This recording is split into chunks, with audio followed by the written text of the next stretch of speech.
ಇದು SS digital channel, Shri ಸುಮಂಗಲಿ digital channel. ನೀವು ನೋಡ್ತಾ ಇದ್ದೀರಿ ಸುದ್ದಿ ಸಮಯ, ಸ್ಥಳೀಯ ಸುದ್ದಿಗಳಿಗಾಗಿ.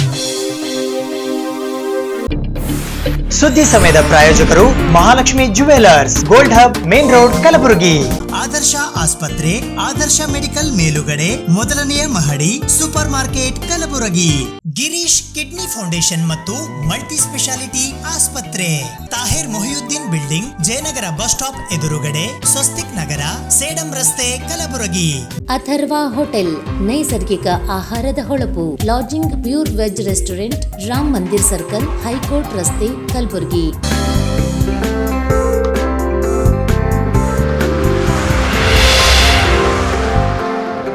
ಸುದ್ದಿ ಸಮಯಕ್ಕೆ ಸ್ವಾಗತ. ನಾನು ರಾಘವೇಂದ್ರ ಎಂಬೋಗ್ಲೆ. ಕೊರೋನಾ ಸೋಂಕು ವ್ಯಾಪಕವಾಗಿ ಹರಡುತ್ತಿರುವುದನ್ನು ತಡೆಗಟ್ಟುವ ಉದ್ದೇಶದಿಂದ ಕಲಬುರಗಿ ಜಿಲ್ಲಾಡಳಿತ ಜಾರಿಗೆ ತಂದಿರುವ ಲಾಕ್ಡೌನ್ ಅನ್ನು ಇಂದಿನಿಂದ ಮತ್ತಷ್ಟು ಬಿಗಿಗೊಳಿಸಲಾಗಿದೆ.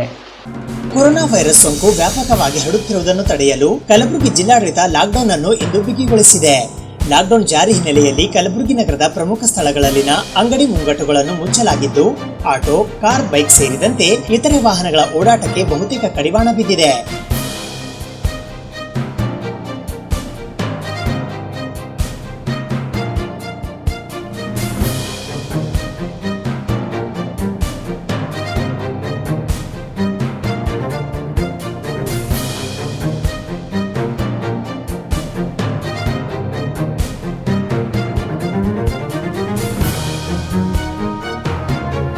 ತುರ್ತು ಕೆಲಸ ಹೊರತುಪಡಿಸಿ ಅನಗತ್ಯವಾಗಿ ರಸ್ತೆಗಿಳಿದವರ ವಾಹನಗಳನ್ನು ಪೊಲೀಸರು ಜಪ್ತಿ ಮಾಡಿದರಲ್ಲದೆ ಸುಖಾಸುಮ್ಮನೆ ಬೈಕ್ಗಳಲ್ಲಿ ಓಡಾಡುವವರಿಗೆ ಲಾಠಿಯೇಟು ನೀಡಿದರು.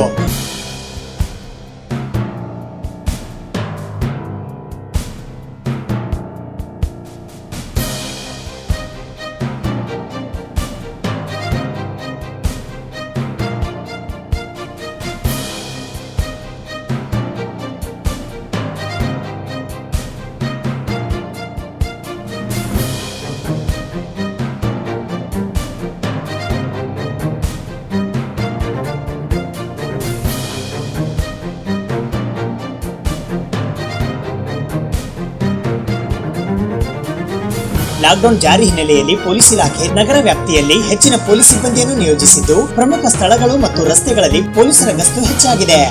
ಲಾಕ್ಡೌನ್ ಕಟ್ಟುನಿಟ್ಟಾಗಿ ಜಾರಿಗೊಳಿಸಿದ ಹಿನ್ನೆಲೆಯಲ್ಲಿ ಇಂದು ಕಲಬುರಗಿ ನಗರದ ಪ್ರಮುಖ ರಸ್ತೆಗಳು ವಾಹನ ಮತ್ತು ಜನರ ಓಡಾಟವಿಲ್ಲದೆ ಬಿಕೋ ಎನ್ನುತ್ತಿದ್ದವು.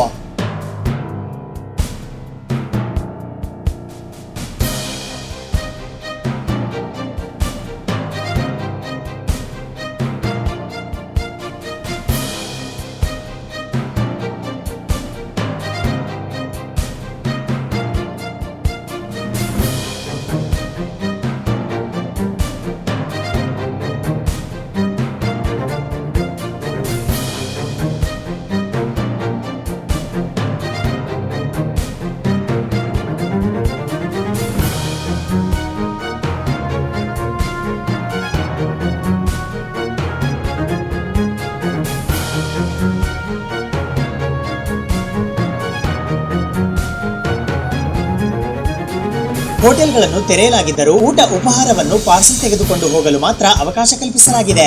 ಕೊರೋನಾ ವೈರಸ್ ಸೋಂಕು ವ್ಯಾಪಕವಾಗಿ ಹರಡುತ್ತಿರುವುದನ್ನು ತಡೆಯಲು ಕಲಬುರಗಿ ಜಿಲ್ಲಾಡಳಿತ ಸೋಮವಾರ ಮಧ್ಯರಾತ್ರಿ ಲಾಕ್ಡೌನ್ ಘೋಷಣೆ ಮಾಡಿದ್ದರಿಂದ ಲಾಕ್ಡೌನ್ ಜಾರಿಯಾದ ವಿಷಯ ಬಹುತೇಕ ಜನರಿಗೆ ಗೊತ್ತಾಗದೆ ಲಾಕ್ಡೌನ್ ಜಾರಿಯಾಗಿದೆಯೋ ಇಲ್ಲವೋ ಎಂಬ ಗೊಂದಲಕ್ಕೆ ಸಿಲುಕಿದ್ದರು.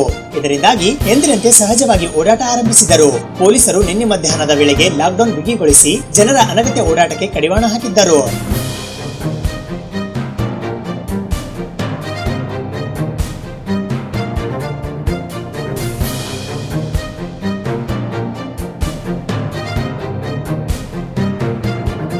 ಇಂದು ಲಾಕ್ಡೌನ್ ಅನ್ನು ಮತ್ತಷ್ಟು ಬಿಗಿಗೊಳಿಸಲಾಗಿದ್ದು, ಜನರ ಅನಗತ್ಯ ಓಡಾಟ ಕಡಿಮೆಯಾಗಿದೆ. ಒಂದು ವಾರದವರೆಗೆ ಅಂದರೆ ಜುಲೈ 20ರವರೆಗೆ ಲಾಕ್ಡೌನ್ ಜಾರಿಯಲ್ಲಿರಲಿದ್ದು, ಇದು ಒಂದು ವಾರಕ್ಕೆ ಕೊನೆಗೊಳ್ಳುವುದೋ ಅಥವಾ ಮುಂದುವರಿಯುವುದೋ ಎಂದು ಕಾದು ನೋಡಬೇಕಾಗಿದೆ. ಕೊರೋನಾ ವೈರಸ್ ಸೋಂಕು ವ್ಯಾಪಕವಾಗಿ ಹರಡುತ್ತಿರುವುದನ್ನು ತಡೆಯಲು ಕಲಬುರಗಿ ನಗರ ಮತ್ತು ಜಿಲ್ಲೆಯ ನಗರ ಸ್ಥಳೀಯ ಸಂಸ್ಥೆಗಳ ಪ್ರದೇಶಕ್ಕೆ ಸೀಮಿತವಾಗಿ ಲಾಕ್ಡೌನ್ ಅನ್ನು ಜಾರಿ ಮಾಡಲಾಗಿದೆ.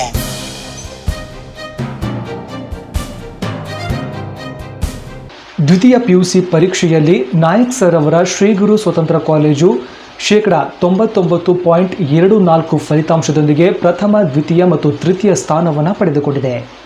ಕಲಬುರಗಿ ಮಹಾನಗರದ ಶ್ರೀ ಗುರು ಸ್ವತಂತ್ರ ವಿಜ್ಞಾನ ಪದವಿ ಪೂರ್ವ ಕಾಲೇಜಿನ ವಿದ್ಯಾರ್ಥಿಗಳು ಕಲಬುರಗಿ ಜಿಲ್ಲೆಗೆ ಪ್ರಥಮ ಹಾಗೂ ದ್ವಿತೀಯ ಸ್ಥಾನ ಪಡೆದಿದ್ದಾರೆ. 590 ಅಂಕಗಳು ಅಂದರೆ 98.33 ಅಂಕ ಪಡೆಯುವ ಮೂಲಕ ವಿದ್ಯಾರ್ಥಿನಿ ನಿಕಿತಾ ಪಾಟೀಲ್ ಕಲಬುರಗಿ ಜಿಲ್ಲೆಗೆ ಟಾಪರ್ ಆಗಿ ಹೊರಹೊಮ್ಮಿದರೆ, ವಿದ್ಯಾರ್ಥಿನಿ ಮಿರಜ್ ಥೇರಿಂ 588 ಅಂದರೆ 98% ಅಂಕ ಪಡೆದು ದ್ವಿತೀಯ ಮತ್ತು ಸೈಯದ್ ಅಬ್ದುಲ್ ಅವರು 583 ಅಂದರೆ 97.16 ಅಂಕದೊಂದಿಗೆ ತೃತೀಯ ಟಾಪರ್ ಆಗಿ ಕಲಬುರಗಿ ಜಿಲ್ಲೆ ಮತ್ತು ಕಾಲೇಜಿಗೆ ಕೀರ್ತಿ ತಂದುಕೊಟ್ಟಿದ್ದಾರೆ. ಈ ಇನ್ಸ್ಟಿಟ್ಯೂಷನ್ಗೆ ಹಾಕಿದ್ದಕ್ಕೆ ನಮಗೆ ಭಾಳ ಉಪಯೋಗ ಇದೆ. ನಾಯಕ್ ಸರ್ ನಮಗೆ ಭಾಳಷ್ಟು ಮೊದಲಿಡೋದು ಪರಿಚಯ ಇತ್ತು. ಅವರೇ ನಮಗೆ ಭಾಳಷ್ಟು ಇದು ಮಾಡಿದರು ಇಲ್ಲಿ ಕಾಲೇಜಿಗೆ ಹಾಕಿ. ಇದ್ರ ಸಲುವಾಗಿ ನನಗೆ ಅವ್ರ ಮೇಲೆ ಭಾಳಷ್ಟು ಪ್ರೀತಿ ಇತ್ತು. ಹೀಗಾಗಿ ನಾನು ಇಲ್ಲಿ ಹಾಕಿದ್ದಕ್ಕೆ ನನಗೆ ಒಂದು ಒಳ್ಳೆಯ ಇದು ಸಿಕ್ಕಿದೆ, ಆಸ್ಪದ ಸಿಕ್ಕಿದೆ. ನನ್ನ ಮಗಳು ಚೆನ್ನಾಗಿ ಸ್ಕೋರ್ ಮಾಡಿದ್ದಾಳೆ.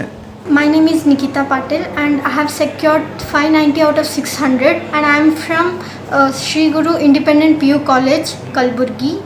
And whatever I have achieved till now, it's only because of my institution. The SGC family has helped me in every way possible, let it be financial or educational and even emotional and everywhere. SGC family has not only inculcated good values in me but also has motivated me in many ways. In SGC there were many tests would be conducted, many periodic tests would be conducted during the months, and by taking the test seriously and also doing the MCQ problems on the chapters seriously, I think I was able to get better on the chapters. And all the lecturers, especially Nayak sir, was a key role of inspiration to every one of us. He used to motivate all the students to do better in our tests and also to do better in the competitive exams also. He did not only want us to be better in the theory, but he also wanted us to do better in the competitive exams like NEET, KCET or JEE.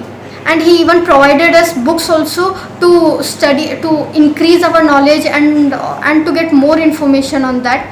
And one more key role was Nitin sir, who always helped us, who gave us tips how to study and who gave us small tips how to get better in how to do better in competitive exams and how to solve CET, how to read theory. He also gave us tips how to manage our time during our home and how to study it meticulously. And next comes our lecturers, who always helped us in every way possible. And next I want to pursue engineering in electronics and communication branch, and it all depends on my KCET rank where I shall be pursuing it, and my home especially. In my home, my parents and my siblings all were very supportive towards me. They always encouraged me to study a lot. They always used to say me that you should be an all-rounder person. You should not only keep on your mind focused in studies but also do many things along with it. I have secured 98.33% in the second year exam, and I have got 100 in 4 core subjects, that is physics, chemistry, maths and electronics. I have scored 92 in English subject and 98 in Hindi. 590 ಅಂಕ ಪಡೆಯುವ ಮೂಲಕ college ಕಲ್ಯಾಣ ಕರ್ನಾಟಕದಲ್ಲಿ ಹೊಸ ಇತಿಹಾಸ ಸೃಷ್ಟಿಸಿದೆ. ಕಲಬುರಗಿ ಜಿಲ್ಲೆಯ ಫಲಿತಾಂಶದಲ್ಲಿ ಅತಿ ಹೆಚ್ಚು 99.24 ಪಡೆದ ಹೆಗ್ಗಳಿಕೆಗೂ ಪಾತ್ರವಾಗಿದೆ. ಪರೀಕ್ಷೆಗೆ ಹಾಜರಾದ 533 ವಿದ್ಯಾರ್ಥಿಗಳಲ್ಲಿ 529 ವಿದ್ಯಾರ್ಥಿಗಳು ಉತ್ತೀರ್ಣರಾಗಿದ್ದಾರೆ. 201 ವಿದ್ಯಾರ್ಥಿಗಳು ಡಿಸ್ಟಿಂಕ್ಷನ್, 302 ಪ್ರಥಮ ದರ್ಜೆ, ಉಳಿದವರು ದ್ವಿತೀಯ ಮತ್ತು ಸಾಮಾನ್ಯ ದರ್ಜೆಯಲ್ಲಿ ಪಾಸ್ ಆಗಿದ್ದಾರೆ. 4 ವಿದ್ಯಾರ್ಥಿಗಳು ಅನುತ್ತೀರ್ಣರಾಗಿದ್ದಾರೆ ಎಂದು ಪ್ರಾಚಾರ್ಯರಾದ ವಿದ್ಯಾಸಾಗರ್ ಗೋಗಿ ಅವರು ತಿಳಿಸಿದ್ದಾರೆ. ನಮಸ್ಕಾರ, ನಾನು ನಿತಿನ್ ನಾಯ್ಕ, ಅಡ್ಮಿನಿಸ್ಟ್ರೇಟರ್ ಶ್ರೀ ಗುರು ಕಾಲೇಜ್ದು. ನಮ್ಮ ಫಾದರ್ ನಾಯ್ಕ್ ಸರ್ ಕೃಪಾಶೀರ್ವಾದದಿಂದ, ಅವ್ರದ್ದು ಎಲ್ಲ ಕಡೆಯಿಂದ ಅವ್ರದ್ದು ಸಹಕಾರದಿಂದ ನಮಗೆ ಇದು ಏನೊಂದು ಅಚೀವ್ಮೆಂಟ್ ಆಗಿದೆ. ನಮಗೆ ಇದು ಕಾಲೇಜಿಗೆ ಫಸ್ಟ್ 590 ಔಟ್ ಆಫ್ 600 ಹಾಗೂ ಜಿಲ್ಲೆಗೆ ಪ್ರಥಮ, ದ್ವಿತೀಯ, ತೃತೀಯ 3 ರ್ಯಾಂಕ್ ನಾವು ಪಡೆದಿದ್ದು ಫಸ್ಟ್ ಟೈಮ್ ಇದು ಆಗಿದೆ. ಇದೊಂದು ಹಿಸ್ಟ್ರಿ ಕ್ರಿಯೇಟ್ ಆಗಿದೆ. Nikita Patil first, Miraj Therim second rank and Abdul Rashid ಅಂತ ಥರ್ಡ್ ಬಂದಿದ್ದಾನೆ. ಹಾಗೂ ನಿಕಿತಾ ಪಾಟೀಲ್ ರಾಜ್ಯಕ್ಕೆ 7th ಪ್ಲೇಸ್ ತೊಗೊಂಡು ನಮಗೆ ಕೀರ್ತಿ ತಂದಿದ್ದಾಳೆ. ಇದಕ್ಕೆ ಮೇನ್ ಕಾರಣ ಅಂದರೆ ನಮ್ಮ ಫಾದರ್ ನಾಯ್ಕ್ ಸರ್ ಇಂದ ಏನು ಅವ್ರು ಮೊದಲಿಂದಾನೇ ಅವ್ರದ್ದು ಸಹಕಾರ ಮಾಡೋದು, ಎಲ್ಲರಿಗೆ ಪ್ರೋತ್ಸಾಹಿತ ಮಾಡೋದು, ಹುಡುಗರಿಗೆ ಹೋಗಿ ಕ್ಯಾಶ್ ಪ್ರೈಸ್ ಕೊಡೋದು, ಅವ್ರು ಎನ್ಕರೇಜ್ ಮಾಡೋದು, ಅದು ಎಲ್ಲನೂ ನಾವು ಬಹಳ ಈಗ ಮಿಸ್ನು ಮಾಡ್ತಾ ಇದ್ದೀವಿ. ಅದು ಎಲ್ಲನೂ ನಾವು ಒಳಗೆ ನಾವು ಇನ್ಕಲ್ಕೇಟ್ ಮಾಡ್ಕೊಂಡಿದ್ದೀವಿ. ಹಾಗೆ ಸೆಕೆಂಡ್ ಅಂದರೆ ನಮ್ದು ಎಲ್ಲ ಸ್ಟಾಫ್, ಎಲ್ಲರೂ ಟೀಚಿಂಗ್ ಸ್ಟಾಫ್, ನಾನ್ ಟೀಚಿಂಗ್ ಸಹಕಾರದಿಂದ ನಾವು ಒಂದು ಸಹಪರಿವಾರ ಥರ ಇದ್ದೀವಿ. 19 ವರ್ಷ ಆಯಿತು ಕಾಲೇಜ್ ಓಪನ್ ಮಾಡಿ, ಇನ್ನೂವರೆಗೂ ಸೇಮ್ ಟೀಮ್, ಸೇಮ್ ಸ್ಟಾಫ್ ಇದ್ದಾರೆ. ಎಲ್ಲರೂ ಒಗ್ಗಟ್ಟಾಗಿ, ಇವನ್ ಅಟೆಂಡರ್ಸ್, ಡ್ರೈವರ್ಸ್ ಎಲ್ಲರೂ ನಾವು ಒಂದು ಶ್ರೀಗುರು ಪರಿವಾರ ಫ್ಯಾಮಿಲಿ ಥರ ಇದ್ದು ಇದು ಒಂದು ಆಗೋದು ಕಾರಣ ನಮ್ಮ ಫಾದರ್ ನಾಯ್ಕ್ ಸರಿಂದಾನೇ ಇದು ಪಾಸಿಬಲ್ ಆಗಿದೆ. ಇನ್ನು ಮುಂದೆ ಅವರು ನಮ್ಮ ಜೊತೆನೇ ಇದ್ದಾರೆ ಅಂತ ಅಂದ್ಕೊಂಡು ಎಲ್ಲರೂ ಸಹಕರಿಸಿ ಇನ್ನೂ ಒಳ್ಳೆ ರ್ಯಾಂಕ್ ತಂದು ಇದೇ ಥರ ನಾವು ಹಿಸ್ಟ್ರಿ ಕ್ರಿಯೇಟ್ ಮಾಡ್ತಾ ಹೋಗ್ಬೇಕಂತ ನಮ್ಮದು ವಿಶ್ ಇದೆ. ನಮ್ಮದು ಎಂಟೈರ್ ಶ್ರೀಗುರು ಫ್ಯಾಮಿಲಿ ಸ್ಟಾಫ್ ಕಡೆಯಿಂದ ನಾನು ಇದು ಎಲ್ಲರಿಗೂ ಒಂದು ಬಿಗ್ ಅಭಿನಂದನೆ ಕೊಡ್ತೀನಿ, ನಿಖಿತಾ, ಮಿರಾಜ್ ಮತ್ತು ಅಬ್ದುಲ್ ರಶೀದ್ಗೆ. ಥ್ಯಾಂಕ್ ಯು, ಧನ್ಯವಾದ. ವಿದ್ಯಾರ್ಥಿಗಳ ಸಾಧನೆಗೆ ಸಂಸ್ಥೆಯ ಅಧ್ಯಕ್ಷೆ ನಳಿನಿ ನಾಯಕ್, ಕಾರ್ಯದರ್ಶಿ ನಿತಿನ್ ನಾಯಕ್, ನೇಹಾ ನಾಯಕ್, ಗುರುರಾಜ್ ನಾಯಕ್, ಪ್ರಾಚಾರ್ಯರಾದ ವಿದ್ಯಾಸಾಗರ್ ಗೋಗಿ ಮತ್ತು ಉಪನ್ಯಾಸಕರು ಮತ್ತು ಸಿಬ್ಬಂದಿ ವರ್ಗದವರು ಹರ್ಷ ವ್ಯಕ್ತಪಡಿಸಿದ್ದಾರೆ. ನಾನು ಡಾಕ್ಟರ್ ಶಂಕರ್ ಬಾಳಿ, ಶ್ರೀಗುರು ಕಾಲೇಜಿನಲ್ಲಿ ಕನ್ನಡ ಅಧ್ಯಾಪಕನಾಗಿ ಸೇವೆ ಸಲ್ಲಿಸ್ತಾ ಇರುವಂಥದ್ದು. ಅಂದರೆ 2019 ಮತ್ತು 2020 ಸಾಲಿನಲ್ಲಿ ನಿಖಿತಾ ಯು ಪಾಟೀಲ್ ಪ್ರಥಮ ಸ್ಥಾನದಲ್ಲಿ, ಜಿಲ್ಲೆಗೂ ಕೂಡ ವಿಶೇಷವಾಗಿ ರಾಜ್ಯದಲ್ಲಿ 7ನೇ ಸ್ಥಾನ ಪಡೆದುಕೊಂಡಿರುವಂತಹ ವಿದ್ಯಾರ್ಥಿನಿ. ತುಂಬ ಅಧ್ಯಯನದೊಳಗೆ ಸದಾ ತೊಡಗಿಸಿಕೊಳ್ಳೋದ್ರ ಮೂಲಕ ವಿಶೇಷವಾಗಿ ನಾಯಕ್ ಸರ್ ಅವರ ಮಾರ್ಗದರ್ಶನದೊಳಗೆ ಇಲ್ಲಿ ಆ ವಿದ್ಯಾರ್ಥಿನಿ ಒಳ್ಳೆಯ ಅಂಕವನ್ನು ತೆಗೆದುಕೊಳ್ಳಕ್ಕೆ ಸಾಧ್ಯ ಆಯಿತು. 600ಕ್ಕೆ 590 ಅಂಕವನ್ನು ಪಡೆದುಕೊಂಡಿರುವಂಥ ವಿದ್ಯಾರ್ಥಿ. PCMBಯಲ್ಲೂ ಕೂಡ ಫಿಸಿಕ್ಸ್ನೊಳಗೆ 100, ಕೆಮಿಸ್ಟ್ರಿ ಒಳಗೆ 100 ಮತ್ತು ಮ್ಯಾಥ್ಸ್ ಒಳಗೆ 100, ಹಾಗೆ ಎಲೆಕ್ಟ್ರಾನಿಕ್ಸ್ನಲ್ಲಿ ಕೂಡ 100 ಮತ್ತು ಉಳಿದ ವಿಷಯದಲ್ಲಿ ಒಟ್ಟಾರೆ 590 ಅಂಕಗಳನ್ನು ಪಡೆದುಕೊಳ್ಳೋದ್ರ ಮೂಲಕ ಇಡೀ ಜಿಲ್ಲೆಗೆ, ರಾಜ್ಯಕ್ಕೂ ಮತ್ತು ವಿಶೇಷವಾಗಿ ಕಾಲೇಜಿಗೆ ಕೀರ್ತಿಯನ್ನು ತಂದುಕೊಟ್ಟಂತಹ ವಿದ್ಯಾರ್ಥಿನಿ. ಕಲಬುರಗಿ ಜಿಲ್ಲೆಗೆ ದ್ವಿತೀಯ ಸ್ಥಾನ ಪಡೆದಿರುವ ವಿದ್ಯಾರ್ಥಿನಿ ಮಿರಜ್ ಥೆರಿಮ್ ಮಾತನಾಡಿ, ಕಾಲೇಜಿನಲ್ಲಿ ಉತ್ತಮ ಬೋಧನೆ, ಬೋಧಕೇತರ ಪ್ರೇರಣೆ ನನ್ನ ಸಾಧನೆಗೆ ಕಾರಣವಾಗಿದೆ. ವೈದ್ಯಳಾಗಬೇಕು ಎಂಬ ನನ್ನ ತಾಯಿ ಕಾಣುತ್ತಿರುವ ಕನಸು ನನಸು ಮಾಡಲು ಕಠಿಣ ಪರಿಶ್ರಮದಿಂದ ಅಭ್ಯಾಸ ಮಾಡಿದ್ದೇನೆ. ತಾಯಿಯೇ ನನಗೆ ಪ್ರೇರಣೆ. ಕಾಲೇಜಿನ ಉಪನ್ಯಾಸಕರಿಗೂ ತಾಯಿಗೂ ಕೃತಜ್ಞತೆ ಸಲ್ಲಿಸುವೆ ಎಂದಿದ್ದಾರೆ. ಇನ್ನು ಕಲಬುರಗಿ ಜಿಲ್ಲೆಗೆ ಪ್ರಥಮ ಸ್ಥಾನವನ್ನು ಪಡೆದುಕೊಂಡಿರುವ ವಿದ್ಯಾರ್ಥಿನಿ ನಿಖಿತಾ ಪಾಟೀಲ್ ಅವರು ಇಡೀ ಕರ್ನಾಟಕ ರಾಜ್ಯದಲ್ಲಿಯೇ 7ನೇ ಸ್ಥಾನವನ್ನು ಪಡೆದಿರುವುದು ಮತ್ತಷ್ಟು ಹರ್ಷದಾಯಕ ವಿಷಯವಾಗಿದೆ. ಈ 3 ಜನ ವಿದ್ಯಾರ್ಥಿಗಳು ಅತ್ಯುತ್ತಮ ಸಾಧನೆಗೈಯಲು ಸಹಕಾರಿಯಾಗಿರುವಂತಹ ಶ್ರೀ ಗುರು ಸ್ವತಂತ್ರ ಪದವಿ ಪೂರ್ವ ಕಾಲೇಜಿಗೆ ನಮ್ಮ ಹ್ಯಾಟ್ಸ್ ಆಫ್ ಮತ್ತು ಈ 3 ಜನ ವಿದ್ಯಾರ್ಥಿಗಳಿಗೆ ಹಾರ್ದಿಕ ಅಭಿನಂದನೆಗಳು. ಸುದ್ದಿ ಇನ್ನು ಇವೆ, ಸದ್ಯಕ್ಕೆ ಬ್ರೇಕ್. ಸುದ್ದಿ ಸಮಯದ ಪ್ರಾಯೋಜಕರು Mahalakshmi jewellers, gold hub, main road, Kalaburagi. Adarsh ಆಸ್ಪತ್ರೆ, ಆದರ್ಶ ಮೆಡಿಕಲ್ ಮೇಲುಗಡೆ, ಮೊದಲನೆಯ ಮಹಡಿ, super market, Kalaburagi. Girish kidney foundation ಮತ್ತು ಮಲ್ಟಿ ಸ್ಪೆಷಾಲಿಟಿ ಆಸ್ಪತ್ರೆ, Tahir Mohiuddin building, Jayanagar bus stop ಎದುರುಗಡೆ, ಸ್ವಸ್ತಿಕ್ ನಗರ, ಸೇಡಂ ರಸ್ತೆ, ಕಲಬುರಗಿ. ಅಥರ್ವ ಹೋಟೆಲ್, ನೈಸರ್ಗಿಕ ಆಹಾರದ ಹೊಳಪು, lodging pure veg restaurant, Ram Mandir circle, high court ರಸ್ತೆ. ವಿಶ್ವಜ್ಯೋತಿ ಪ್ರತಿಷ್ಠಾನ ಕಲಬುರಗಿಯ ವತಿಯಿಂದ ನಗರದ ಹೈಕೋರ್ಟ್ ಬಳಿಯ ಸಾರ್ವಜನಿಕರಿಗೆ ಕೊರೋನಾ ಬಗ್ಗೆ ಜಾಗೃತಿ ಸಂದೇಶವಿರುವಂತಹ ಕೈಚೀಲಗಳನ್ನು ವಿತರಿಸಲಾಯಿತು. ಜಗತ್ತಿನಲ್ಲಿ ಜನರ ನೆಮ್ಮದಿಗೆ ಭಂಗ ತಂದಿರುವ ಕೊರೋನಾ ವೈರಾಣುವಿನ ಕುರಿತು ಜನರಲ್ಲಿ ಅರಿವು ಮತ್ತು ಜಾಗೃತಿ ಮೂಡಿಸುವ ನಿಟ್ಟಿನಲ್ಲಿ ಸಾಂಸ್ಕೃತಿಕ ಸಂಘಟಕ ವಿಜಯಕುಮಾರ್ ಪಾಟೀಲ್ ತೇಗಲತಿಪ್ಪಿ ಸಾರಥ್ಯದ ವಿಶ್ವಜ್ಯೋತಿ ಪ್ರತಿಷ್ಠಾನದ 12ನೇ ವರ್ಷಾಚರಣೆ ನಿಮಿತ್ತ ಕಳೆದ 1 ತಿಂಗಳಿನಿಂದ ನಡೆಸಿಕೊಂಡು ಬರುತ್ತಿರುವ ಕಾರ್ಯಕ್ರಮದಲ್ಲಿ ಆರೋಗ್ಯ ಪ್ರಜ್ಞೆಯೇ ವಿಶ್ವದ ವಿಜಯ, ಕೊರೋನಾ ವಿರುದ್ಧ ಅರಿವಿನ ಯುದ್ಧ ಎನ್ನುವ ಕೈಚೀಲ, ಕೈಯಿಂದ ಯಾವುದನ್ನೇ ಮುಟ್ಟು, ಕೈ ತೊಳೆದು ಭಯವು ದಾಟು ಎಂಬ ಸಾಮಾಜಿಕ ಜಾಗೃತಿಯ ಸಂದೇಶ ಹೊತ್ತ ಕೈಚೀಲಗಳನ್ನು ಕಲಬುರಗಿ ಮಹಾನಗರದ ಹೈಕೋರ್ಟ್ ಬಳಿಯ ಸಾರ್ವಜನಿಕರಿಗೆ ಕೊಡುವ ಮೂಲಕ ವಿಶೇಷ ಜಾಗೃತಿ ಕಾರ್ಯಕ್ರಮಕ್ಕೆ ಹಿರಿಯ ಪತ್ರಕರ್ತರಾದ ವಾದಿರಾಜ ವ್ಯಾಸಮುದ್ರ ಅವರು ಚಾಲನೆ ನೀಡಿದರು. ಅಭಿಯಾನವನ್ನ ಮಾಡಿಕೊಂಡು ಬರ್ತಾ ಇದ್ದೀವಿ. ಇವತ್ತು ಕಲಬುರಗಿ ಒಳಗೆ ನಾವಿರ್ತಕ್ಕಂಥ ಬಡಾವಣೆಯಲ್ಲೇ ಕೂಡ ಎಲ್ಲ ಹಿರಿಯರ ಸಮ್ಮುಖದೊಳಗೆ ಕಾರ್ಯಕ್ರಮವನ್ನ ಇಲ್ಲಿ ಹಮ್ಮಿಕೊಂಡಿದ್ದೀವಿ. ಇಂಥ ಒಂದು ಅದ್ಭುತವಾಗಿರ್ತಕ್ಕಂಥ ಮತ್ತು ಅರ್ಥಪೂರ್ಣವಾದ ಈ ಬಟ್ಟೆಯಿಂದ ಹೊಂದಿರತಕ್ಕಂಥ ಕೈಚೀಲಗಳ ಮೇಲೆ ಈ ಆರೋಗ್ಯ ಪ್ರಜ್ಞೆ ವಿಶ್ವದ ವಿಜಯ ಅಂತಕ್ಕಂಥ ಕರೋನಾ ವಿರುದ್ಧ ಅರಿವಿನ ಯುದ್ಧವನ್ನು ಮಾಡಲಿಕ್ಕೆ ಹೊರಟಿರ್ತಕ್ಕಂಥ ಈ ಸಂದರ್ಭದೊಳಗೆ ಒಂದು ವಿಶೇಷವಾದ ಸಂದೇಶವನ್ನು ಹೊತ್ತಿರ್ತಕ್ಕಂಥ ಕೈಚೀಲಗಳನ್ನ ಸಾರ್ವಜನಿಕರಿಗೆ ನೀಡುವುದರ ಮೂಲಕ ಒಂದಿಷ್ಟು ವಿಶೇಷವಾದ ಗಮನವನ್ನ ಸೆಳೀತಕ್ಕಂಥ ನಿಟ್ಟಿನೊಳಗೆ ಒಂದಿಷ್ಟು ಕರೋನಾ ಬಗ್ಗೆ ಎಚ್ಚರಿಕೆಯಿಂದ ಇರಬೇಕಂತಕ್ಕಂಥ ಒಂದು ಸಂದೇಶವನ್ನ ಕೊಡ್ತಕ್ಕಂಥ ನಿಟ್ಟಿನೊಳಗೆ ಒಂದು ಸಣ್ಣ ಪ್ರಮಾಣದ ಪ್ರಾಮಾಣಿಕವಾದ ಪ್ರಯತ್ನವನ್ನ ನಾವು ಮಾಡ್ತಾ ಇದ್ದೀವಿ. ಯಾಕಂತಂದ್ರೆ ಸರ್ಕಾರನೇ ಜಾಗೃತಿ ಮಾಡಿಸ್ಬೇಕಂತ ಇಲ್ಲ, ಯಾವ ವ್ಯಕ್ತಿಗೆ ಸಮಾಜ ಬಗ್ಗೆ ಕಾಳಜಿ ಇರ್ತದೋ, ಯಾವ ವ್ಯಕ್ತಿಗೆ ಸಮಾಜ ಬಗ್ಗೆ ಕಳಕಳಿ ಇರ್ತದೋ ಆ ಎಲ್ಲ ವ್ಯಕ್ತಿಗಳು ಈ ರೀತಿಯಾಗಿ ಕಾರ್ಯಕ್ರಮ ಮಾಡಬಹುದು ಅನ್ನೋದಕ್ಕೆ ಇದೊಂದು ಜೀವಂತವಾಗಿರ್ತಕ್ಕಂಥ ಸಾಕ್ಷಿ ಅಂತ ಹೇಳಿ ನಾವು ಭಾವಿಸ್ಕೊಂಡಿವಿ. ಕೊರೋನಾ ವಿರುದ್ಧ ನಾವೆಲ್ಲರೂ ಕೂಡ ಸಮರನ್ನು ಸಾರಲೇಬೇಕಾಗಿದೆ. ಈಗಾಗಲೇ ಕರ್ನಾಟಕ ಸರ್ಕಾರ ಬೇಕಾದಷ್ಟು ಕ್ರಮಗಳನ್ನು ಕೈಗೊಳ್ತಾ ಇದೆ, ಜಿಲ್ಲಾಡಳಿತ ಕೂಡ ಸಾಕಷ್ಟು ಕ್ರಮಗಳನ್ನು ಕೈಗೊಳ್ತಾ ಇದೆ.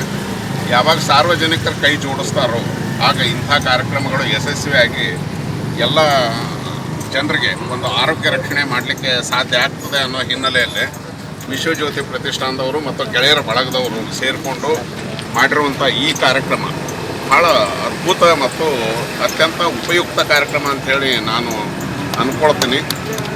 ಯಶವಂತ್ ಅಷ್ಟಿಗೆ ಅವರ ಸಹೋದರರಾದಂಥ ಅಂಬಾರ ಅಷ್ಟಿಗೆ ಅವರು ಈ ಒಂದು ಉತ್ತಮವಾದಂಥ ಸಂದೇಶವನ್ನು ನೀಡುವ ಒಂದು ಚೀಲಗಳನ್ನು ತಯಾರಿಸಿ ಅದನ್ನು ಮನೆ ಮನೆಗೂ ಮುಟ್ಟಿಸುವಂಥ ಪ್ರಯತ್ನ ಮಾಡ್ತಾ ಇದ್ದಾರೆ. ಎಷ್ಟು ಪ್ರಯತ್ನ ಆಗುತ್ತೋ ಅಷ್ಟನ್ನು ಮಾಡ್ತಾ ಇದ್ದಾರೆ.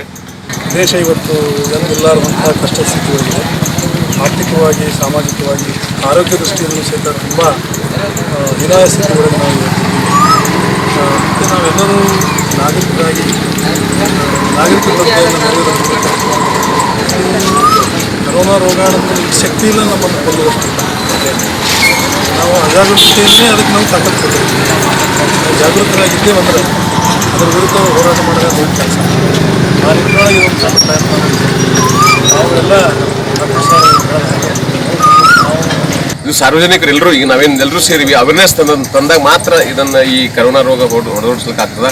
ಬರೀ ಎಲ್ಲರೂ ಸರ್ಕಾರ ಈಗ ನೋಡಿ ಲಾಕ್ಡೌನ್ ಮಾಡ್ಯಾರ, 8 ದಿವಸದ ಲಾಕ್ಡೌನ್, ಯಾರೂ ಒಬ್ಬರು ಫೀಲ್ ಮಾಡ್ತಾ ಇಲ್ಲ. ಸೊ ಹಿಂಗಾದ್ರೆ ನಾವು ಹ್ಯಾಂಗೆ ಮಾಡ್ಲಿಕ್ಕೆ ಸಾಧ್ಯ ಅದ? ಸೊ ಅದಕ್ಕೆ ಈಗ ಅಟ್ಲೀಸ್ಟ್ ಈಗ ಬಂದವರು ನಾವೆಲ್ಲರೂ ಬಂದವರೇ ನಾವು ನಮ್ಮ ಅಕ್ಕಪಕ್ಕದ ಮನೆಯವರಿಗೆ ಅದರ ಆಜುಬಾಜು ಫ್ರೆಂಡ್ಸ್ಗಳಿಗೆ ಬಳಗ ಬಂಧುದವರಿಗೆ ಎಲ್ಲರಿಗೆ ಹೇಳಿ ಇದರ ಅವೇರ್ನೆಸ್ ತಂದಾಗ ಮಾತ್ರ ನಾವು ಕರೋನಾ ಹೊಡೆದೋಡಿಸ್ಲಿಕ್ಕೆ ಆಗ್ತದೆ. ಆ ನಿಟ್ಟಿನಲ್ಲಿ ವಿಜಯಕುಮಾರ್ ತೇಗಲ್ತಿಪ್ಪೆಯವರು ವಿಶ್ವಜ್ಯೋತಿ ಪ್ರತಿಷ್ಠಾನ ಕೆಲಸ ಕಾರ್ಯ ಮಾಡ್ತದೆ, ಭಾಳ ಶ್ಲಾಘನೀಯ. ಇದೇ ರೀತಿ ಎಲ್ಲ ಸಂಸ್ಥೆಗಳು ಮಾಡಿದಾಗ ಮಾತ್ರ ಈಗ ಕರೋನಾ ಓಡಿಸೋಕೆ ಸಾಧ್ಯ ಅಂತ ಈ ಸಂದರ್ಭದಲ್ಲಿ ಹೇಳಿ, ಇವತ್ತು ಕರೋನಾ ವಿರುದ್ಧ ನಾವು ಒಂದು ತಿಂಗಳ ಪರ್ಯಂತ ಕಾರ್ಯಕ್ರಮಗಳನ್ನು ಸಸಿ ನಡ್ತಕ್ಕಂಥ ಕಾರ್ಯಕ್ರಮ ಆಗಿರ್ಬೋದು ಅಥವಾ ಜನರಲ್ಲಿ ಕರೋನಾ ವಿರುದ್ಧ ಅರಿವನ್ನು ಮೂಡಿಸ್ತಕ್ಕಂಥ ಕಾರ್ಯಕ್ರಮವಾಗಿದ್ದು ನಾವು ಅವ್ಯಾಹತವಾಗಿ ಹಮ್ಮಿಕೊಂಡು ಬರ್ತಾ ಇದ್ದೀವಿ. ಈ ಒಂದು ಕರೋನಾದ ತೀವ್ರತೆಯನ್ನು ಕಂಡು ಸಾಕಷ್ಟು ಜನರಲ್ಲಿ ಜಾಗೃತಿಯನ್ನು ಮೂಡಿಸ್ತಕ್ಕಂಥ ಕೆಲಸ ಮಾಡಿದರೂ ಕೂಡ ಮಾಸ್ಕ್ ಮತ್ತು ಸ್ಯಾನಿಟೈಸರ್ ಆಗಿರ್ಬೋದು, ಸೋಷಿಯಲ್ ಡಿಸ್ಟೆನ್ಸ್ ಆಗಿರ್ಬೋದು ಇವುದ್ರು ಮಾಡೋದ್ರ ಜೊತೆಗೆ ಯಾರಿಗೆ ಕರೋನಾ ಒಂದು ನಮ್ಮ ಏರಿಯಾದಲ್ಲಿ ಬಂದಿದೆ ಅಂತಂತಂದ್ರೆ ಅವರಿಗೆ ನಿಕೃಷ್ಟವಾಗಿರ್ತಕ್ಕಂಥ ದೃಷ್ಟಿಯಿಂದ ನೋಡ್ತಕ್ಕಂಥದ್ದು ನಾವೆಲ್ಲ ಬಿಡಬೇಕು. ಅವರಿಗೆ ಧೈರ್ಯ ತುಂಬತಕ್ಕಂಥ ಕರೋನಾ ಬಂದರೆ ಸತ್ತು ಹೋಗ್ತಾರಂತಲ್ಲ, ಬರೀ 1.5% ಡೆತ್ ರೇಷಿಯೋ ಇದೆ ನಮ್ಮ ಕರ್ನಾಟಕದಲ್ಲಿ. 200 ಜನರಿಗೆ ಕರೋನಾ ಆದಾಗ ಬರೀ 3 ಜನ ಸಾಯ್ತಾರೆ. ಹಾಗಾಗಿ ನಾವು ಆ ಒಂದು ಪೇಷಂಟ್ ಯಾರಾದರೂ ಇದ್ರೂ ಕೂಡ ಅವರಿಗೆ ನಾವು ಧೈರ್ಯ ತುಂಬತಕ್ಕಂಥ. ಕಲಬುರಗಿ ಜಿಲ್ಲಾ ಕಾರ್ಯನಿರತ ಪತ್ರಕರ್ತರ ಸಂಘದ ಅಧ್ಯಕ್ಷರಾದ ಭವಾನಿ ಸಿಂಗ್ ಠಾಕೂರ್, ಪದವಿ ಪೂರ್ವ ಶಿಕ್ಷಣ ಇಲಾಖೆಯ ಉಪನಿರ್ದೇಶಕರಾದ ಶಿವಶರಣಪ್ಪ ಮುಳೆಗಾವ, ಸ್ವಾಗತ ಸಮಿತಿಯ ಕಾರ್ಯಾಧ್ಯಕ್ಷರಾದ ಕಲ್ಯಾಣಕುಮಾರ ಶೀಲವಂತ, ಕ್ರಿಯಾಶೀಲ ಗೆಳೆಯರ ಬಳಗದ ಸಂಚಾಲಕರಾದ ಭುವನೇಶ್ವರಿ ಹಳ್ಳಿಖೇಡ, ರವೀಂದ್ರ ಕುಮಾರ ಬಂಟನಹಳ್ಳಿ, ಪ್ರಭಾವ್ ಪಟ್ಟಣಕರ್, ಡಾಕ್ಟರ್ ನಾಗರಾಜ ಹೆಬ್ಬಾಳ, ಬಿಎಂ ಪಾಟೀಲ್ ಕಲ್ಲೂರ, ಸತೀಶ್ ಸಜ್ಜನ್, ಪ್ರಮುಖರಾದ ಇರಣಗೌಡ ಮಲ್ಲಾಬಾದಿ, ತುಕಾರಾಮಗೌಡ ಪಾಟೀಲ, ಮಲ್ಲಣ್ಣ ನಾಗರಾಳ, ಪ್ರಭುಲಿಂಗ ಗೊಬ್ಬೂರ, ಶಿವಾನಂದ ಪೂಜಾರಿ, ಜಿಎಸ್ ಮಾಲಿ ಪಾಟೀಲ, ನಿಂಗಪ್ಪ, ಬಾಬುರಾವ್ ಕೋಬಾಳ, ಸುರೇಶ್ ವಗ್ಗೆ, ಪ್ರಭುದೇವ ಯಳವಂತಗಿ, ಮಹಂತೇಶ ಪಾಟೀಲ, ತಾಲೂಕಾ ಪಂಚಾಯತ್ ಅಧ್ಯಕ್ಷರಾದ ಶಿವರಾಜ ಸಜ್ಜನ್, ಶಾಂತಪ್ಪ ನಿಂಬಾಳ, ಹುಲಿಕಂಠರಾಯ ಎಸ್ಎಂ, ಹನುಮಂತರಾಯಗೌಡ ಉದುನೂರ, ಬಸವರಾಜ ಮರತೂರ, ದೇವೇಂದ್ರ ಕೋಳಕೂರ, ವೆಂಕಟೇಶ ನೀರಡ್ಗಿ, ಅಪ್ಪ ಸಾಹೇಬ ಪಾಟೀಲ ಕೂಡಿ, ಸಿದ್ದಣ್ಣ ದೇಸಾಯಿ ಕಲ್ಲೂರ, ಪರಮೇಶ್ವರ ಕಲಶೆಟ್ಟಿ, ನಾಗರಾಜ ಸೇರಿದಂತೆ ಅನೇಕರು ಈ ಸಂದರ್ಭದಲ್ಲಿ ಉಪಸ್ಥಿತರಿದ್ದರು. ಅಂಗನವಾಡಿ ಕಾರ್ಯಕರ್ತೆಯರ ಕಾರ್ಯ ಎಲ್ಲರ ಮೆಚ್ಚುಗೆಗೆ ಪಾತ್ರವಾಗಿದೆ.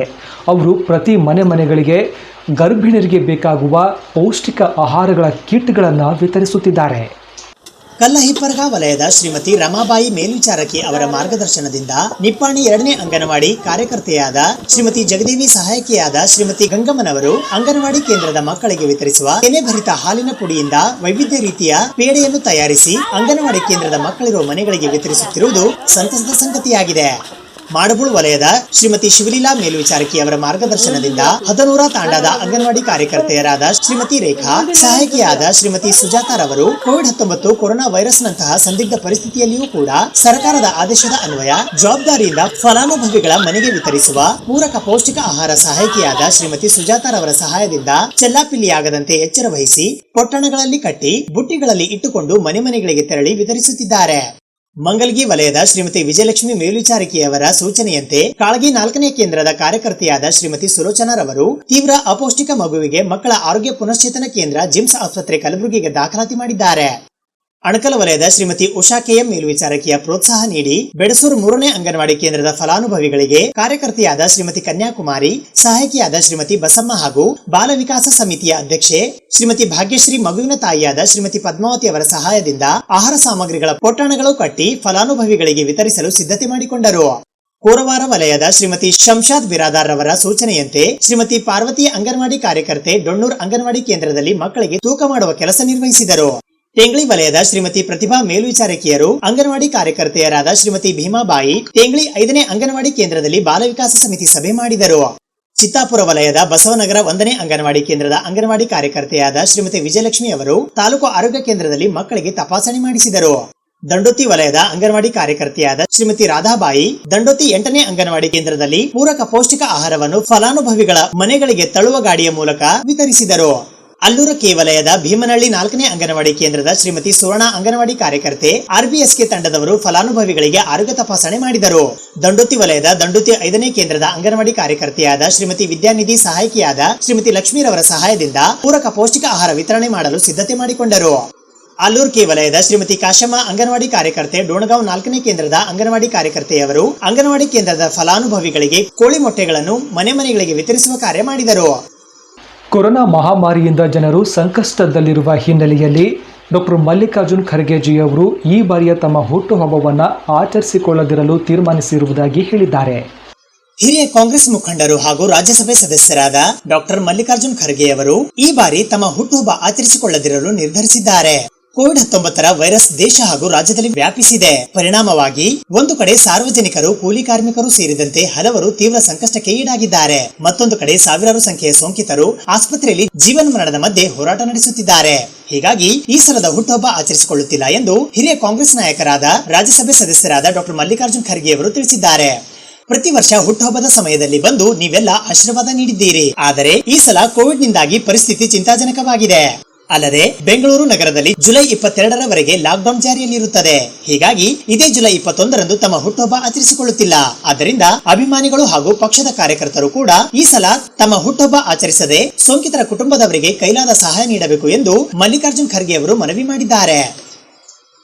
ತುಂಬ ಕ್ಲಿಷ್ಟಕರವಾದ ಬಾಯಿ ಕ್ಯಾನ್ಸರ್ಗೆ ಕಲಬುರಗಿಯ HCG ಆಸ್ಪತ್ರೆಯಲ್ಲಿ ಮೊದಲ ವ್ಯಾಸ್ಕ್ಯುಲರ್ ಫ್ರೀ ಫ್ಲಾಪ್ ಶಸ್ತ್ರಚಿಕಿತ್ಸೆಯನ್ನ ಯಶಸ್ವಿಯಾಗಿ ನೆರವೇರಿಸಿದ್ದಾರೆ. ತುಂಬಾ ಕ್ಲಿಷ್ಟಕರವಾಗಿರುವ ಬಾಯಿಯ ಕ್ಯಾನ್ಸರ್ಗೆ ಸ್ಥಳೀಯ HCG ಆಸ್ಪತ್ರೆಯಲ್ಲಿ ಮೊದಲ ವ್ಯಾಸ್ಕ್ಯುಲರ್ ಫ್ರೀ ಫ್ಲಾಪ್ ಶಸ್ತ್ರಚಿಕಿತ್ಸೆಯನ್ನು ಯಶಸ್ವಿಯಾಗಿ ನೆರವೇರಿಸಲಾಗಿದೆ ಎಂದು ಹಿರಿಯ ವೈದ್ಯರಾದ ಡಾಕ್ಟರ್ ಶರಣ ಶೆಟ್ಟಿ ತಿಳಿಸಿದ್ದಾರೆ. ಮಂಗಳವಾರ ಸುದ್ದಿಗೋಷ್ಠಿಯಲ್ಲಿ ಮಾತನಾಡಿದ ಅವರು, ವೈದ್ಯಕೀಯ ಕ್ಷೇತ್ರದಲ್ಲಿ ಕಲ್ಯಾಣ ಕರ್ನಾಟಕದಲ್ಲಿ ಇದೊಂದು ಉತ್ತಮ ಸಾಧನೆಯಾಗಿದೆ. 55 ವರ್ಷ ವಯಸ್ಸಿನ ವ್ಯಕ್ತಿಗೆ ನಾಲಿಗೆ ಮತ್ತು ಒಳಕೆನೆಯ ಪಕ್ಕದಲ್ಲಿ ಗಡ್ಡೆಯಾಗಿತ್ತು. ಅದು ಸಂಪೂರ್ಣ ದವಡೆಯ ಎಲುಬನ್ನು ಅಪೋಷಣ ತೆಗೆದುಕೊಂಡಿತ್ತು. ಅವರು ಸತತ ನೋವಿನಿಂದ ನರಳುತ್ತಿದ್ದರು. ಪರೀಕ್ಷೆ ಬಳಿಕ ವ್ಯಾಸ್ಕ್ಯುಲರ್ ಫ್ರೀ ಫ್ಲಾಪ್ ಶಸ್ತ್ರಚಿಕಿತ್ಸೆ ಎಂದು ನಾವು ನಿರ್ಧರಿಸಿದೆವು ಎಂದು ತಿಳಿಸಿದರು. ಅಟ್ಯಾಚ್ಮೆಂಟ್ಸ್ ಎಲ್ಲ ಗದ್ದಕ್ಕೆ ಇರ್ತಾವೆ, ನುಂಗಕ್ಕಾಗಂಗಿಲ್ಲ. ಸೊ ಅವ್ನು ನುಂಗಕ್ಕೂ ಆಗ್ತದೆ, ಮಾತಾಡಕ್ಕೂ ಆಗ್ತದೆ, ಅಂಡ್ ನೋಡಕ್ಕೇನು ಆಲ್ಮೋಸ್ಟ್ ಕಂಪ್ಲೀಟ್ಲಿ ಇದೆ. This was the first case. ಇದಾದ್ಮೇಲೆ ನಾವು ಬೇರೆ ಕೇಸಸ್ ಮಾಡಿದ್ವಿ. ಬಿಕಾಸ್ ಇವರು ಫಸ್ಟ್ ಪೇಷಂಟ್ ಅಂತ ಯು ವಾಂಟ್ ಟು ಬೆಂಗಳೂರು ಮಾತ್ರ ಫಸ್ಟ್ ಇದೆ. ನಮ್ಮ ಭಾಗದಾಗೆ ಫಸ್ಟ್ ಸರ್. ಮೊದಲು ಬಹಳಷ್ಟು ಮಾಡಿದ್ದಾರೆ.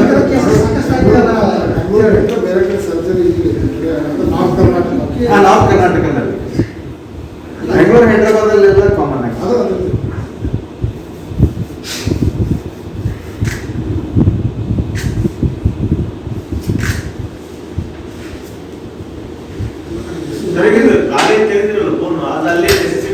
ಅದು ಅಷ್ಟು ಯೂಸ್ಫುಲ್ ಇರಂಗಿಲ್ಲ, ಅದಕ್ಕೇನು ಬೇಕಾಗಂಗಿಲ್ಲ. That is the bone which is extra fibula ಅಂತಾರೆ. ಅದೇ ತೆಗೆದು ಇದು ತಂಬಾಕು ಸೇವನೆಯಿಂದ ಬಂದ ರೋಗವಾಗಿತ್ತು. ದವಡೆ ಸಂಪೂರ್ಣವಾಗಿ ಕ್ಯಾನ್ಸರ್ ಕಣಗಳಿಗೆ ತುತ್ತಾಗಿತ್ತು. ಹೀಗಾಗಿ ನಾವು ತುಂಬಾ ಕ್ಲಿಷ್ಟವಾದ ಹಾಗೂ ದೀರ್ಘ ಅವಧಿಯ ವ್ಯಾಸ್ಕ್ಯುಲರ್ ಫ್ರೀ ಫ್ಲಾಪ್ ಶಸ್ತ್ರಚಿಕಿತ್ಸೆ ಮಾಡಿದೆವು. ದೇಹದ ಆರೋಗ್ಯಕರ ಭಾಗವನ್ನು ತೆಗೆದು ಬಾಯಿಯಲ್ಲಿ ಅಳವಡಿಸಿ ಆ ಭಾಗಕ್ಕೆ ರಕ್ತ ಚಲನೆ ನೀಡಲಾಯಿತು. ದವಡೆಯ ಕೆಳಗಿನ ಭಾಗವನ್ನು ಕೃತಕವಾಗಿ ಮಾಡಿ ಕೂಡಿಸಲಾಗಿದೆ. ಶಸ್ತ್ರಚಿಕಿತ್ಸೆಗೆ 10 ರಿಂದ 12 ಗಂಟೆ ಸಮಯ ಹಿಡಿಯಿತು. ಇದರಿಂದ ರೋಗಿ ಊಟವನ್ನು ಮಾಡುತ್ತಿದ್ದಾನೆ. 1 ವಾರದಲ್ಲಿ ತುಂಬಾ ಗುಣಮುಖವಾಗಿದ್ದು ತುಂಬಾ ಬೆಳವಣಿಗೆ ಆಗಿದೆ ಎಂದರು. ಈ ಸಂದರ್ಭದಲ್ಲಿ ಗುಣಮುಖರಾದ ವ್ಯಕ್ತಿ ತಮ್ಮ ಅನುಭವ ಹಂಚಿಕೊಂಡರು. ಮಾರ್ಕೆಟಿಂಗ್ ವಿಭಾಗದ ರಾಕೇಶ್ ರಾಠೋಡ, ವೀರೇಶ್ ಹಾಗೂ ಲಕ್ಷ್ಮೀಕಾಂತ್ ಈ ಸಂದರ್ಭದಲ್ಲಿ ಉಪಸ್ಥಿತರಿದ್ದರು. ಇವಿಷ್ಟು ನಮ್ಮ ಇವತ್ತಿನ ಸುದ್ದಿ ಸಮಯ. ಸ್ಥಳೀಯ ಸುದ್ದಿಗಳಿಗಾಗಿ ನೋಡ್ತಾ ಇರಿ ಸುದ್ದಿ ಸಮಯ. ಸುದ್ದಿ ಸಮಯದ ಲೇಟೆಸ್ಟ್ ಅಪ್ಡೇಟ್ಗಾಗಿ ಸುದ್ದಿ ಸಮಯ ಕಲಬುರಗಿ ಯೂಟ್ಯೂಬ್ ಚಾನಲನ್ನು ಸಬ್ಸ್ಕ್ರೈಬ್ ಮಾಡಿ ಮತ್ತು ಫೇಸ್ಬುಕ್ ಪೇಜನ್ನು ಲೈಕ್ ಮಾಡಿ. ಇದು SS ಡಿಜಿಟಲ್ ಚಾನಲ್, ಶ್ರೀ ಸುಮಂಗಲಿ ಡಿಜಿಟಲ್ ಚಾನಲ್. ನೀವು ನೋಡ್ತಾ ಇದ್ದೀರಿ ಸುದ್ದಿ ಸಮಯ, ಸ್ಥಳೀಯ ಸುದ್ದಿಗಳಿಗಾಗಿ. ಸುದ್ದಿ ಸಮಯದ ಪ್ರಾಯೋಜಕರು Mahalakshmi jewellers, gold hub, main road, Kalaburagi. Adarsh ಆಸ್ಪತ್ರೆ, ಆದರ್ಶ ಮೆಡಿಕಲ್ ಮೇಲುಗಡೆ, ಮೊದಲನೆಯ ಮಹಡಿ, super market, Kalaburagi. Girish kidney foundation ಮತ್ತು ಮಲ್ಟಿ ಸ್ಪೆಷಾಲಿಟಿ ಆಸ್ಪತ್ರೆ, Tahir Mohiuddin building, Jayanagar bus stop ಎದುರುಗಡೆ, ಸ್ವಸ್ತಿಕ್ ನಗರ, ಸೇಡಂ ರಸ್ತೆ, ಕಲಬುರಗಿ. ಅಥರ್ವ ಹೋಟೆಲ್, ನೈಸರ್ಗಿಕ ಆಹಾರದ ಹೊಳಪು, lodging pure veg restaurant, Ram Mandir circle, high court ರಸ್ತೆ, ಕಲಬುರಗಿ.